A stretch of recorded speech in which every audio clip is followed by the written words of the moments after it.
नमस्कार, मानदेश भूषण मध्ये सर्वांचे स्वागत. आज आपण सातारा जिल्ह्यातील मान तालुक्यातील बेदाल या ठिकाणी आलेलो आहोत. आपल्या मानदेश भूषण सोबत आहेत ते पोलीस उपाधीक्षक अनिल गुजर साहेब आहेत.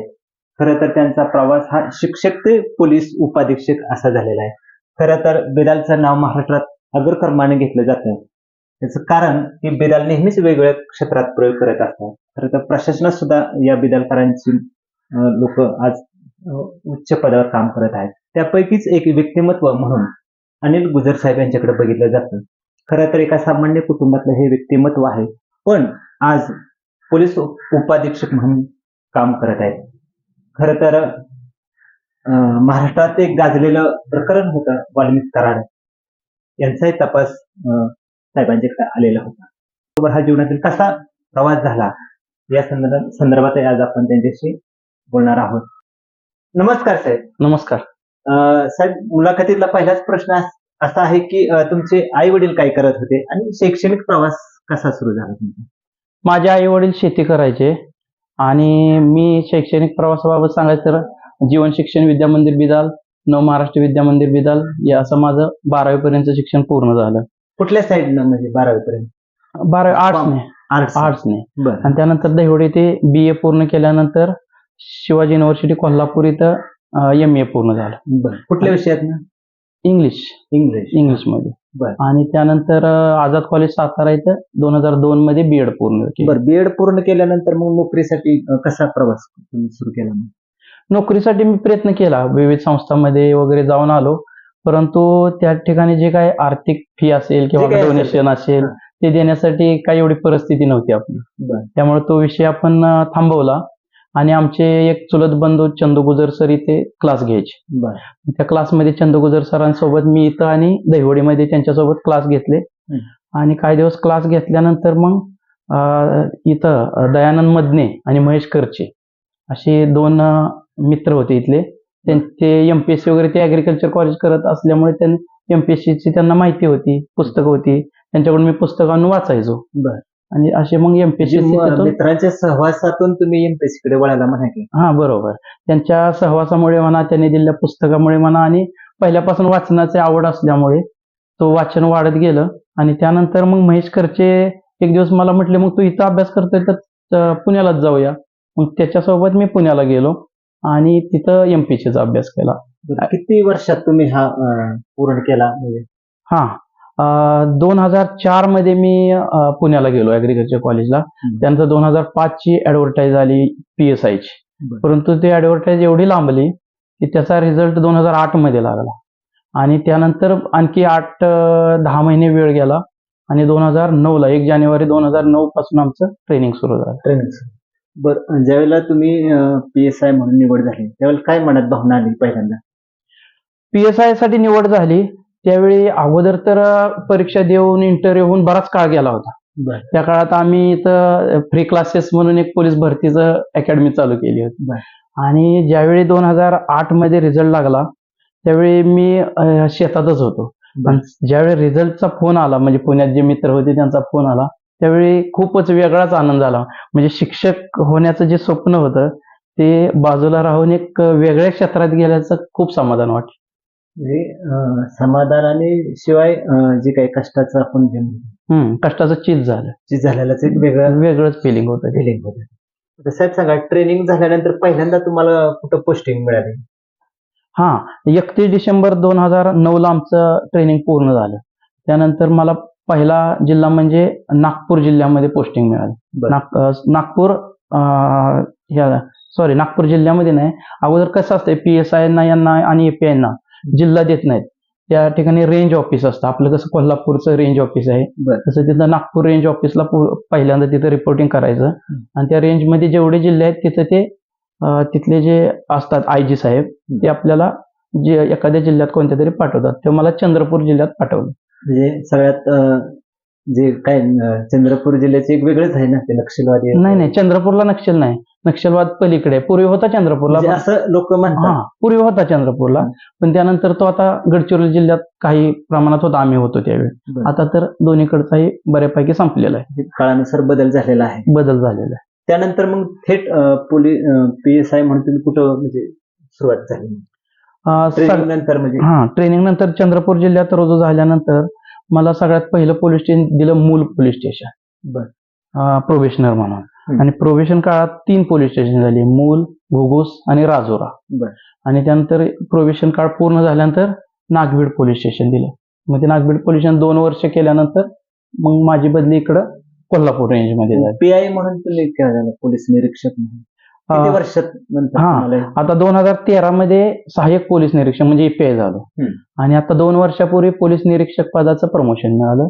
आणि CID ला असल्यामुळे CID मध्ये 1 स्टेप प्रमोशन असते, म्हणजे जर PI असेल तर DYSP आणि DYSP असेल तर ऍडिशनल SP. मग आता मी ओरिजिनल पोस्टिंग माझी PIच आहे, परंतु CID ला असल्यामुळे 1 स्टेप प्रमोशन आहे आणि पोलीस उपाधीक्षक म्हणून मी आता CID बीड आणि औरंगाबाद इथं काम करत आहे. 3 ठिकाणी, बीड आणि औरंगाबाद 2 ठिकाणी. आता एक प्रश्न सांगा, म्हणजे खरं तर ज्यावेळेला तुम्ही कराडांचा तपास केला त्यावेळेला तो तपास करताना असं बोधरेशन किंवा काय, कारण महाराष्ट्रात ते सगळ्यांना उत्सुकता लागून गेलेलं प्रकरण होतं. खरं तर आमच्या माणदेशी किंवा मानच्या सुपुत्राकडे ते तपास आल्यानंतर आम्हाला उत्सुकता लागून गेली होती. कसं ते तुम्ही म्हणजे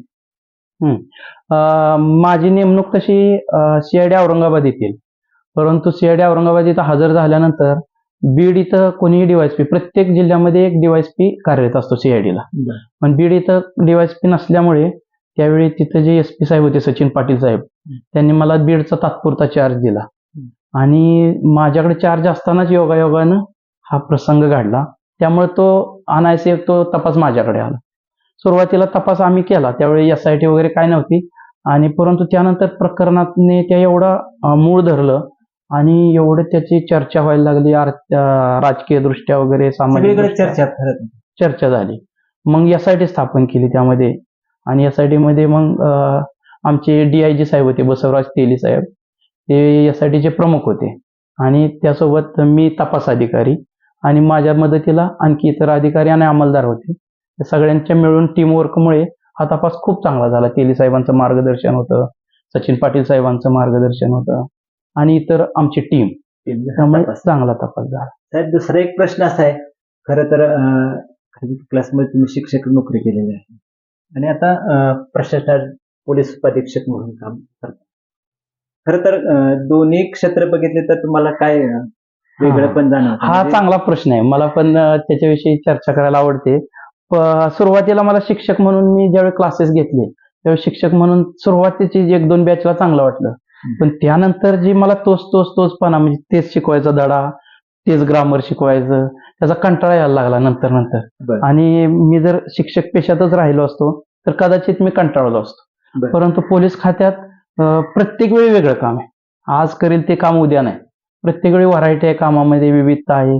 त्यामुळं पोलीस खात्यात बोर होत नाही, कधी कंटाळा येत नाही. कामात काम खूप आहे, शिक्षकापेक्षा रात्रंदिवस काम आहे, पण कंटाळा नाही कधी येत.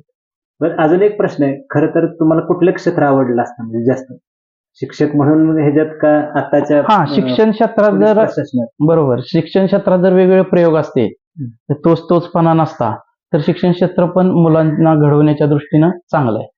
आणि आता मी पोलीस फ्री क्लासेस मध्ये पोलीस घडवण्यासाठी काही 8-10 महिने क्लासेस घेतले, त्यावेळी कशी व्हरायटी होती, त्यामुळे तिथंही मला काय बोर कधी वाटलं नाही. परंतु इथं सिलेबस ठरवलेला असतो, तो शिकवायचा, त्यामुळे मी जरा इथं रमलो नाही. पोलीस खातच मला चांगलं वाटलं. पण साहेब, खरं तर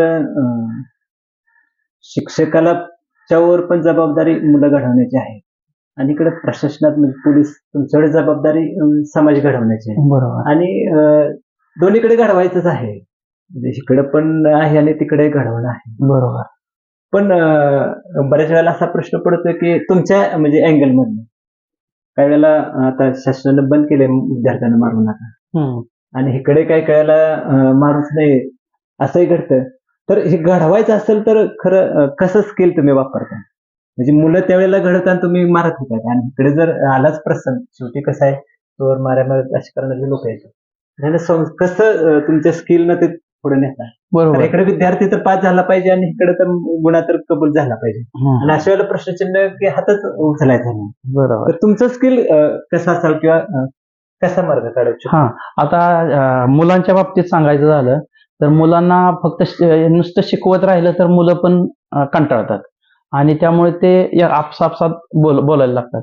त्यासाठी मुलांना गुंतवून ठेवण्यासाठी शिकवतच त्यांना बोर होणार नाही यासाठी जोक सांगणे, इतर गोष्टी सांगणे, जनरल नॉलेजचं काय विचारणे, इतर गोष्टीत त्यांना रमवून आपला जो मूळ विषय आहे त्याच्यापासून बी दूर जायचं नाही आणि तो शिकवतोय हे पण मुलांना जाणवू द्यायचं नाही. बरोबर आहे. ते केलं तर मुलं ते ऐकत राहतात.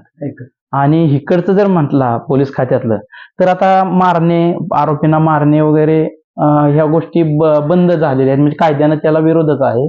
परंतु कायदे आपले एवढे चांगले आहेत की मारायची आवश्यकता नाही. कायद्यात तर तो अडकला गुन्हेगार तर मारण्यापेक्षा त्याला मोठी शिक्षा मिळते, त्यामुळे त्याला मारण्याची काही आवश्यकता नाही. आणि आम्ही आता ह्याच प्रकरणात एकाही आरोपीच्या अंगाला हात आम्ही लावलेला नाही. ते स्किल तुम्हाला काहीतरी वापरावं लागलं, जसं तुम्ही इथं म्हणत होता विनोद मुलांना सांगितलं तसं स्किल काय वापरायचं. आता पण तुम्हाला काहीतरी वेगळा प्रयोग करून न मारता काहीतरी गोड बोल कसं तरी नाही, म्हणजे कसं असतंय, चोरी करणारे जर आरोपी असतील तर त्यांनी ते कबूल करत नाहीत चोरी, तर त्यांच्याकडून ते काढून घ्यायचं असेल, बाबा त्यांनी केली का चोरी, त्याचे साथीदार कोण, त्याने मुद्देमाल कुठे विकला, हे जर काढून घ्यायचं असेल तर त्याला स्किलची गरज आहे. जर मारामारी करणारे असतील आरोपी, हे त्यांच्याकडून काय आपल्याला माहिती काढून घ्यायची नसते, त्यांनी केलेलीच असते मारामारी. आणि आजकाल सीसीटीव्ही वगैरे फुटेज आपल्याला प्राप्त तपासायला सोपं, टेक्नॉलॉजीची जी जोड मिळाली आधार घ्यावा खूप चांगला. या तपासात तर आम्ही खूप आधार घेतला टेक्नॉलॉजीचा. साहेब, अजून एक प्रश्न आहे. खरं तर हा तुमचा जीवनातला प्रवास आहे. सगळ्यात ज्यावेळेला तुम्ही